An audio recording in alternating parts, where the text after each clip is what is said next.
Budi adalah direktur sebuah perusahaan yang telah bekerja selama 12 tahun. Gajinya besar, di atas 100 juta per bulan. Dia pikir tak ada karir yang lebih baik lagi dari apa yang dia kerjakan sekarang. Punya rumah dan 2 mobil. Anak-anaknya sekolah di sekolah terbaik di kota. Tiap weekend pergi jalan-jalan sekeluarga, shopping, makan di restoran yang enak, dan setiap tahun bisa berlibur 2 kali ke luar negeri. Wow, kehidupan yang nyaman sekali. Tiba-tiba krisis melanda. Perusahaan tempat dia bekerja bangkrut dan Budi kehilangan pekerjaan. Dunia terasa gelap. Karir yang dia bangga-banggakan selama ini lenyap seketika. Yang menjadi masalah, selama ini Budi tidak pernah berpikir untuk memulai bisnis sendiri. Dia pun tak memiliki dana investasi ataupun aset. Budi berpikir, tenanglah, bulan depan bakal terima 100-an juta lagi kok. Gak semua orang harus jadi pengusaha. Jadi karyawan seperti saya juga bisa kaya dan hidup enak. Benar kata pepatah ini. The enemy of great life is a good life. Dia tak menyangka bakal terjadi krisis seperti ini. Padahal tabungan yang dia miliki hanya bisa bertahan 3 bulan saja dan dia tidak punya penghasilan lain sama sekali. Apakah kamu punya teman yang mengalami hal yang sama seperti Budi? Kita harus sadari satu hal.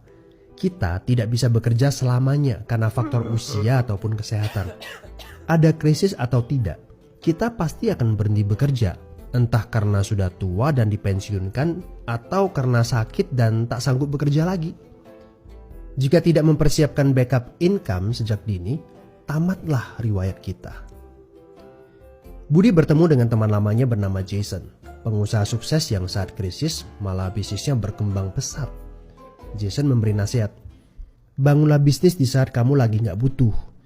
Karena saat butuh seperti ini, kamu sudah punya backup income.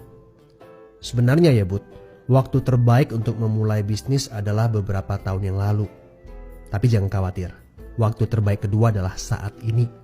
Gak ada kata terlambat. Dari pengalaman Budi, kita belajar bahwa penghasilan yang besar saja tidak cukup jika itu sangat bergantung kepada pekerjaan kita. Sekali kita berhenti bekerja, penghasilan pun ikut berhenti. Pernahkah Anda berpikir bahwa ada konsep yang lebih baik? Perhatikan ini. Kerja untuk membangun aset produktif untuk mendapatkan income. Saat kita nggak bisa bekerja lagi, aset produktif ini akan memberikan passive income.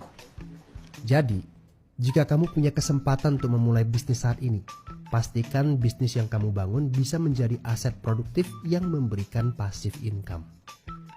Kamu harus punya goal beberapa tahun ke depan bisnis kamu sudah bisa jalan sendiri tanpa kamu. Ini namanya autopilot. Apa boleh buat? Krisis memaksa kita untuk berpikir panjang. Tidak cukup hanya sekedar penghasilan besar saja. Setuju? Tapi bagaimana caranya? Apakah ada bisnis yang autopilot? Jika kamu jeli, ada bisnis yang memiliki sistem yang dirancang untuk berkembang sendiri. Misalnya bisnis waralaba seperti Indomaret, Starbucks, McDonald, dan lain-lain. Tapi tenang, yang saya maksudkan bukan bisnis yang membutuhkan modal sebesar membuka kedai kopi Starbucks atau Indomaret. Ini berita gembiranya. Ada bisnis bersistem dengan modal terjangkau. Tapi saya nggak punya pengalaman bisnis sama sekali.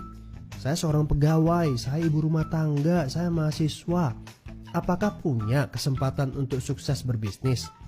Oh tentu. Video ini memberitahu Anda bahwa semua orang punya kesempatan untuk sukses berbisnis asalkan mereka diperkenalkan bisnis yang tepat dan berkolaborasi dengan tim yang memiliki sistem yang telah terbukti. Informasi yang akurat, ini yang Anda butuhkan. Hubungi teman yang mengirimkan video ini kepada Anda. Dia sedang mencari orang yang tepat untuk diajak berkolaborasi di sebuah proyek. Mari kita cari tahu, apakah kalian bisa cocok untuk kerjakan proyek ini bersama. Ajak bertemu secara online ataupun offline dan berdiskusilah.